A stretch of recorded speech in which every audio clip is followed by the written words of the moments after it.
자, 한 바이트를 전송받는 클라이언트 측의 서버를 구성하는 부분을 살펴보도록 해봅시다. 애초 과제에서는 한 번에 하나의 서버만 접속을 허용을 할 수 있는 그런 단일 스레드 모델이었는데, 이 예제에서는 작업 스레드 개념을 추가해서 한 번에 여러 개의 클라이언트가 동시 접속할 수 있는 형태로 한번 수정을 해보도록 해보겠습니다. 기본 구성은 클라이언트 부분과 크게 다르지 않기 때문에 빠르게 정리해보고 네트워크 프로그래밍 관련한 부분 위주로 정리를 해가도록 할게요. 자, 클라이언트 프로그램과 마찬가지로 메인 메서드에서 바이트 서버 GI라는 객체를 생성을 할 때 생성자의 인수로 하나의 포트 번호, 즉 클라이언트가 접속할 예정인 포트 번호를 인수로 지정을 해주고 그것을 멤버 변수 영역에 저장해서 사용을 할 수 있도록 해봅시다. 따라서 바이트 서버 GUI라는 생성자는 매개 변수로 전달받은 하나의 포트 값을 그 자신의 프라이빗 멤버 변수에 저장해서 유지할 수 있도록 하고, 실제 추후에 서버가 시작되어지는 일을 할 때 이 포트와 같이 연동할 수 있도록 그렇게 구성을 해볼 거예요. 다만 클라이언트와 달리 서버는 따로 서버를 시작하는 버튼을 따로 갖고 있지 않고, 프로그램이 시작되어지면 자동으로 시작할 수 있도록 하기 위해서 생성자의 제일 끝부분에서 start server라는 메서드를 호출할 수 있도록, 즉 역시 프라이빗 영역에서 정의되어진 내 프레임에서 제공하고 있는 메서드를 호출할 수 있도록 구성을 해주었고, 화면 구성을 위해서 buildGI라는 메서드를 통해 적절하게 화면을 구성할 수 있도록 했습니다. 현재 프레임의 크기와 프레임의 위치를 각각 설정을 했고, 기본적으로 set 로케이션을 지정하지 않으면 0x0 위치에 설정되어지니까 클라이언트와 화면이 중복되겠죠. 그래서 위치를 살짝 옮겼어요. 종료에 대한 처리 그리고 가시화에 대한 처리를 수행을 할 수 있도록 지정을 해봤습니다. 기본적인 화면 구성을 살펴봅시다. 클라이언트와 달리 서버 화면은 텍스트 에어리아 부분과 하나의 버튼을 가지고 있는 단순한 화면이에요.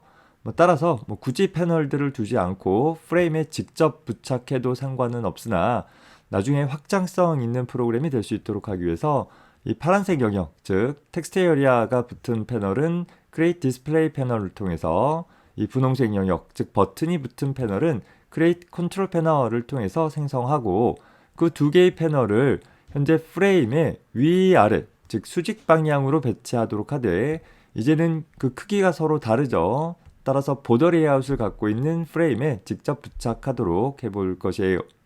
현재 프레임의 크기가 늘어나면 센터 영역이 늘어나면 되는 것이니까 이 파란색 영역이 붙은 패널이 센터에 들어갈 수 있게 해주면 될 것이고, 그 아래쪽에 있는 분홍색 패널이 사우스 영역에 배치될 수 있도록 해주면 되겠습니다. 자, 따라서 빌드 GI 부분은 센터 영역에 Create Display 패널을, 사우스 영역에 Create Control 패널을 각각 부착하도록 해볼 수 있을 것이에요. 더불어서 현재 Create Display 패널에서는 보더 레이아웃을 가지고 있는 패널 객체를 하나 만들어서 호출축으로 반환해 주도록 하고, 그 안에다가는 우리 클라이언트 때와 마찬가지로 현재 텍스트 에어리아 객체를 수정할 수 없는 모드로 만들고 스크롤 페인 객체로 같이 연결을 해서 해당하는 패널의 센터 영역에 부착하도록 구성을 해주면 되겠습니다. 이를 위해서 역시 멤버 변수 영역에 텍스트 에어리아 객체를 하나 추가해주는 일이 필요하겠죠. 컨트롤 시프트 알파벳 5에서 필요한 부분들의 임포트를 한 번에 수행을 해봅시다. 자, 두 번째로 살펴볼 것은 Create Control 패널을 한번 작성을 해봅시다. 마찬가지로 Create Control 패널은 하나의 버튼을 꽉 채운 패널이 되어질 것이에요. 따라서 보더 레이아웃의 배치 관리자를 갖는 패널을 하나 생성을 했고, 그 안에 버튼을 하나 생성을 해서 패널에 부착해주면 되겠어요. 역시 버튼에 대해서 임포트 진행해줘야 되겠죠. 다만 버튼은 그냥 부착하면 되는 것이 아니라 버튼이 눌렸을 때 적절한 처리가 일어날 수 있도록 해줘야 되겠죠. 따라서 현재 버튼에 대한 액션 이벤트를 연결을 해서 이벤트 처리를 수행할 수 있도록 그렇게 구성을 해봅시다. 즉 다음과 같이 버튼에서 액션 이벤트가 발생되어지면 우리는 서버를 닫아주고 프로그램을 종료해주는 처리를 수행을 해주면 되겠습니다. 아직 우리가 서버를 연결하는 코드를 작성하지 않았기 때문에 서버 닫는 코드는 조금 이따가 다시 살펴봅시다. 프로그램을 실행을 해보면 다음과 같이 현재 텍스트 필드와 버튼으로 구성되어지는 프로그램이 잘 작성된 것을 볼 수 있고, 종료 눌러주면 프로그램이 종료되는 처리까지는 수행이 되는 것을 확인해 볼 수 있습니다. 자, 다음으로 서버 측에서 네트워크 프로그래밍에 대한 처리를 포함을 해봅시다. 현재 스타트 서버는 바이트 서버 GUI라는 객체 생성 시 마지막에서 자동으로 호출할 수 있도록 그렇게 구성되어진 메서드이죠. 자, 따라서 서버가 실행되어지면 자동으로 서버 소켓을 만들어서 서버를 생성을 할 수 있는 일들을 수행을 해주면 되겠어요.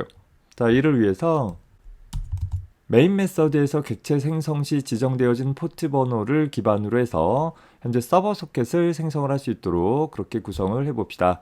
현재 서버 소켓 역시 프로그램이 종료되었을 때 닫는 동작에 활용되어져야 돼서 멤버 변수 영역에 그 참조 변수를 유지하도록 구성을 해봅시다. 자, 더불어서 서버 소켓을 생성을 하게 되었을 때 예외가 발생되어질 수 있는 부분이 있겠죠. 포트를 이미 사용하고 있다라고 하면 열 수가 없는 거잖아요. 따라서 그런 경우들을 대비해서 트라이 캐치저를 통해서 예외 처리를 강제하고 있습니다. 즉 서버 소켓을 만드는 도중에 예외가 발생되어졌다라고 한다면 서버 소켓을 제대로 열 수 없는 그런 상황인 것이죠.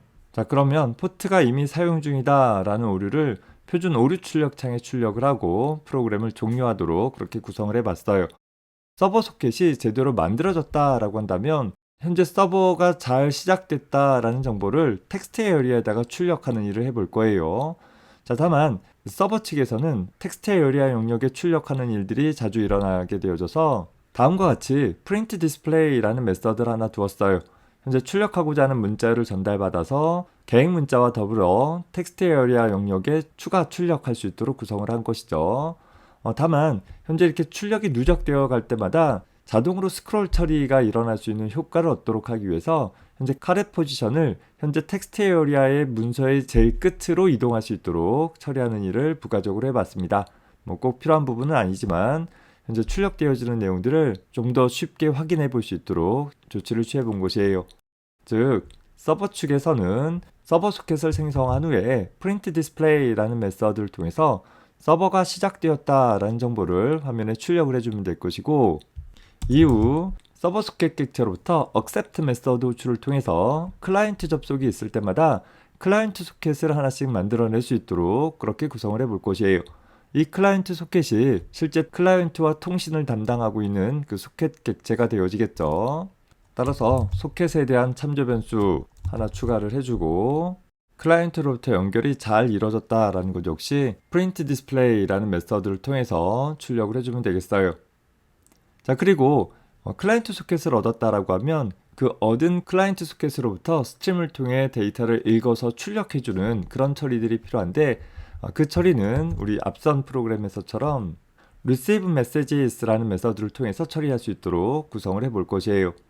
자, 다만 하나의 클라이언트와의 연결이 끝나고 나면 프로그램이 끝나는 것이 아니라 다시 accept 메서드 호출해서 반복적으로 이 처리들을 수행을 해주면 되기 때문에 이 부분은 무한반복문 안에다 집어넣어서 지속적으로 반복 처리할 수 있도록 구성을 해봅시다. 자, 마지막으로 receive messages라는 현재 특정 클라이언트 소켓을 기반으로 스트림을 생성을 해서 통신을 하는 메서드를 작성을 해봅시다. 현재 receive messages라는 메서드는 메시지들을 특정 소켓으로부터 전달받는 일을 중점적으로 처리한다 생각해주면 되겠어요. 따라서 현재 클라이언트로부터 전달받을 메시지를 얻기 위해서 매개 변수로 전달받은 클라이언트 소켓으로부터 입력 스트림 객체를 하나 얻어내는 일이 필요하게 될 것이에요. 역시 현재로서는 기본적으로 바이트 스트림으로 얻게 되어질 것이에요. 이 부분에 역시 예외가 발생될 수 있기 때문에 트라이 캐치절로 감싸서 입출력에 대한 처리들을 기술을 하고 오류가 발생되어지면 서버 읽기 오류라는 메시지를 표준 오류 출력 창에 출력할 수 있도록 구성을 해봤습니다. 자, 이렇게 얻은 스트림을 통해서 더 이상 스트림으로부터 읽어드릴 바이트가 없을 때까지 반복적으로 읽어드린 내용들을 화면에 출력해주는 일을 수행을 해주면 되겠죠. 자, 따라서 스트림이 잘 생성되었다라고 한다면 그 스트림 객체로부터 read 메서드를 통해서 이 read 메서드는 읽어드린 한 바이트를 반환을 해주되 스트림의 끝에 도달하게 되어지면 -1을 반환하는 그런 형태로 구성되고 있어요. 따라서 현재 읽어드린 내용이 -1이 아닐 때까지라는 것은 뭔가 데이터를 읽어드리는 내용이 있다라고 한다면 그 내용을 텍스트 에어리아 영역에 출력할 수 있도록 한 것이고, 스트림이 닫아져서 더 이상 읽은 내용이 없어 -1을 반환했다라고 한다라고 하면 클라이언트가 연결을 종료했다라는 메시지를 출력할 수 있도록 해보았습니다. 따라서 이 트라이저를 끝나게 되었다라고 한다면 현재 이 루프가 끝난 상태가 된 것이고, 즉 클라이언트가 연결을 종료한 상태가 되어지겠죠. 더불어서 서버 읽기 오류가 발생되어졌다라고 했을 때도 역시 클라이언트와의 연결이 제대로 지속되어 수 없는 상황으로 간주해서 파이널리절에서 현재 입력 스트림과 소켓을 모두 다 닫는 처리들을 수행을 할 수 있도록 했어요. 역시 닫는 과정에서 역시 오류가 발생될 수 있기 때문에 다시 한번 트라이 캐치절로 감싸준 것입니다.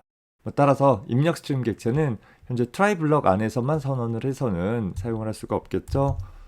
따라서 스트림 밖에 입력 스트림 객체를 생성을 해주는 일이 필요하게 될 것이에요. 물론 입력 스트림 객체가 제대로 만들어지지 않았을 수 있기 때문에 입력 스트림 객체가 널이 아닌 경우에 한해서 닫는 처리를 수행을 해주면 되겠죠. 자, 서버 프로그램을 수행을 해보겠습니다. 앞서서 작성한 클라이언트 프로그램과 같이 동작할 수 있도록 하는 기본적인 처리를 확인해 보도록 하겠습니다. 접속하기 누르면 클라이언트가 연결이 되어지고, 데이터를 보내주면 전달을 받을 수 있고, 접속을 끊으면 다시 접속이 종료되어지죠. 다시 한번 접속하기 위해서 데이터를 보내주면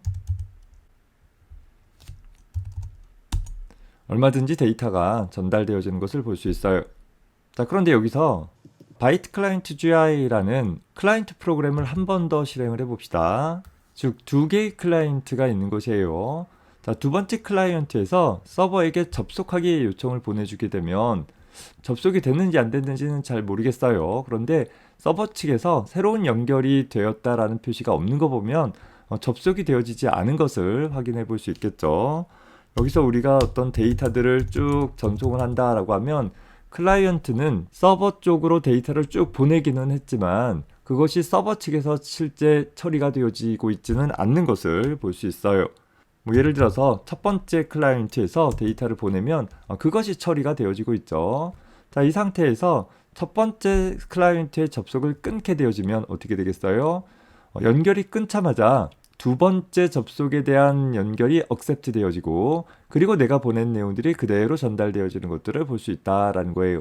즉, 현재 서버는 accept 메서드를 통해서 전달받은 클라이언트 소켓을 가지고서 이 receive 메시지라는 메서드를 첫 번째 접속한 서버가 모두 끝나고 나서, 그리고 나서 다시 accept가 호출되었을 때 비로소 두 번째 서버에 대한 요청을 처리할 수 있게 되어지는 이런 한계를 갖게 되어지는 거죠.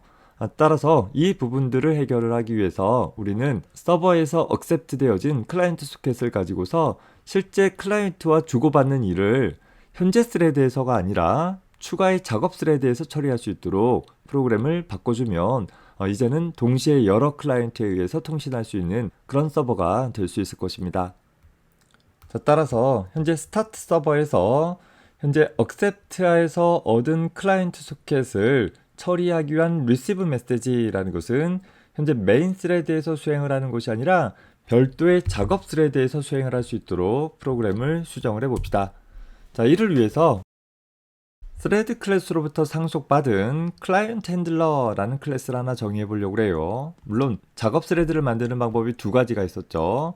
스레드로부터 상속받아도 되고 러너블 인터페이스로부터 구현해도 될 거예요. 여기서는 스레드로부터 상속받는 방법을 사용을 해봤습니다. 현재 이 클라이언트 핸들러라는 클래스에다가는 멤버 변수로 현재 내가 작업 스레드에서 클라이언트와 주고받는 일을 처리할 때 사용을 할 수 있는 클라이언트 소켓을 멤버 변수로 유지를 하고, 생성자에서 클라이언트 핸들러 객체 생성 시 생성자의 인수를 통해서 전달받은 값을 통해서 그 값을 유지할 수 있도록 그렇게 구성을 해볼 거예요. 자, 그리고 가장 핵심적인 현재 스레드가 가지고 있는 run이라는 메서드, 현재 이 스레드 객체는 bin run이라는 메서드를 갖고 있는 거잖아요. 그래서 소스 메뉴 밑에 override 메서드라는 메뉴를 선택해 보면 스레드가 가지고 있는 run 메서드를 추가할 수 있어요.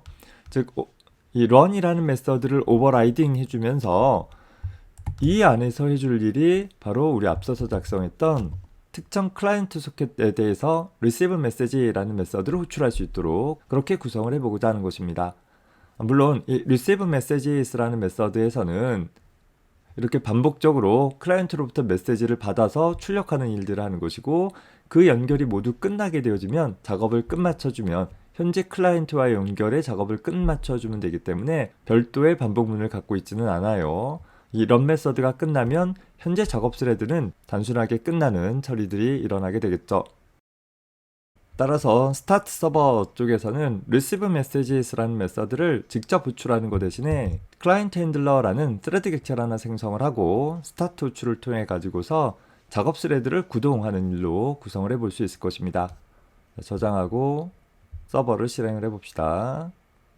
자, 아까와 마찬가지로 두 개의 클라이언트를 실행했다라고 했을 때 첫 번째 클라이언트가 접속을 했어요. 그리고 데이터를 하나씩 보낸다라는 처리를 하고 있는 와중에 두 번째 클라이언트가 접속하게 되어지면 역시 접속이 받아들여지는 것을 볼 수 있죠. 그리고 나서 데이터를 보내면 지연 없이 즉각적으로 전달되어지는 것을 볼 수 있어요. 물론 이쪽에서는 여전히 데이터를 끊김없이 양쪽에서 보내는 일을 수행을 할 수 있는 것을 볼 수 있습니다. 즉 하나의 서버가 두 클라이언트로부터의 연결을 동시에 처리해 나가고 있는 그런 모습을 볼 수 있는 거죠. 첫 번째 클라이언트 종료하고 두 번째 클라이언트 종료해보면 모든 연결을 다 끝마쳐 볼 수 있는 것입니다.